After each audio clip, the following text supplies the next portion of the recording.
Saludos compañeros y tutor, mi nombre es Fernando Gutiérrez González, perteneciente al CDF Facatativa. A continuación vamos a dar inicio con la exposición para dar respuesta a la guía de actividades y al desarrollo de la actividad propuesta. Antes de iniciar con la exposición, pues quiero dejar claro 6 conceptos o términos que vamos a estar utilizando durante la exposición. Uno de ellos son las pautas, el segundo sería universal, el tercer concepto sería especial, nuestro cuarto concepto sería alternativas, quinto concepto, cultura real, y sexto concepto, cultura ideal.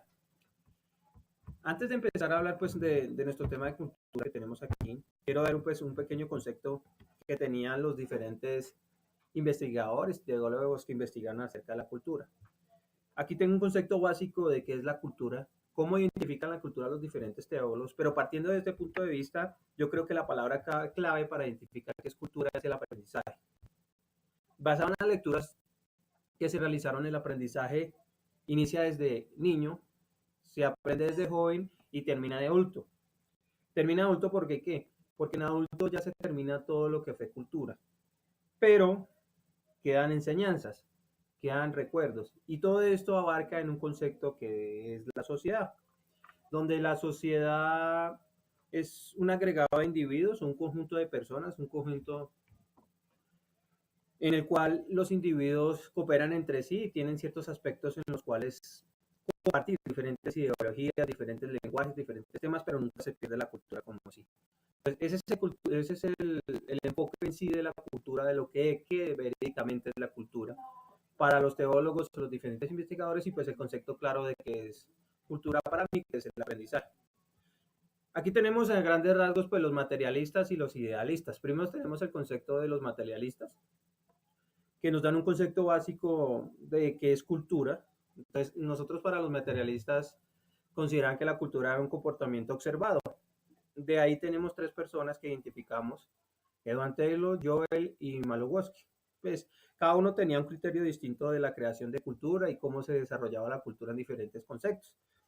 Algunos pensaban en las necesidades básicas, otros pensaban en la parte psicológica, otros en las ciencias, en el arte, en la forma de diseñar diferentes cosas, en sí, varios aspectos importantes para diseñar el concepto como tal que es cultura.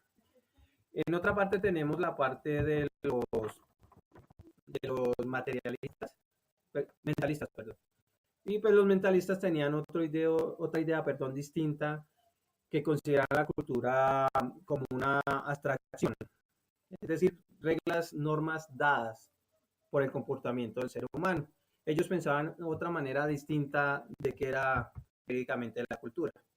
Entonces, pues en esa rama de investigación, digámoslo así, de la parte de los mentalistas, tenemos 4 grandes que fueron los contribuyentes en ese espacio. Tenemos a Alfredo Krauer, al señor Clint Clown, al señor Ralph Beers y al señor Herweiss. Y pues aquí tenemos un contexto básico dado por ellos.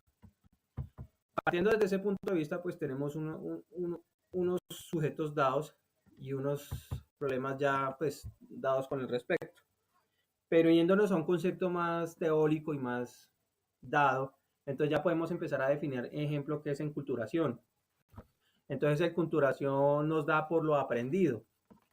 O sea, ¿qué quiere decir por lo aprendido? Desde su nacimiento, como ya lo había explicado, el ser humano viene dado a tornarse, pues a razonar. Ya como nosotros somos o sea, ya razonamos, no somos igual que los animales.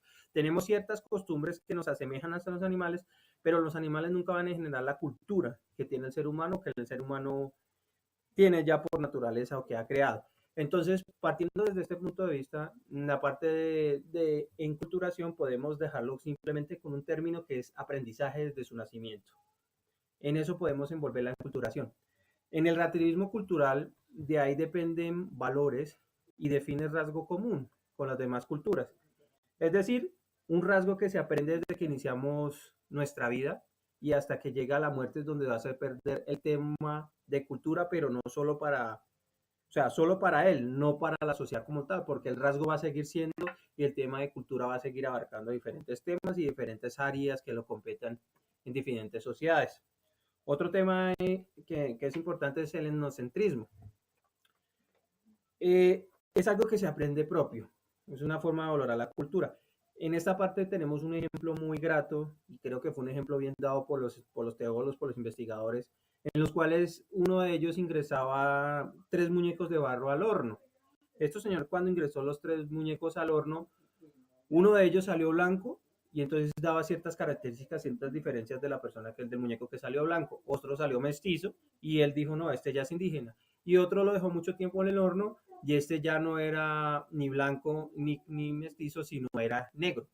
Y de ahí de un razonamiento lógico del aprendizaje, del etnocentrismo.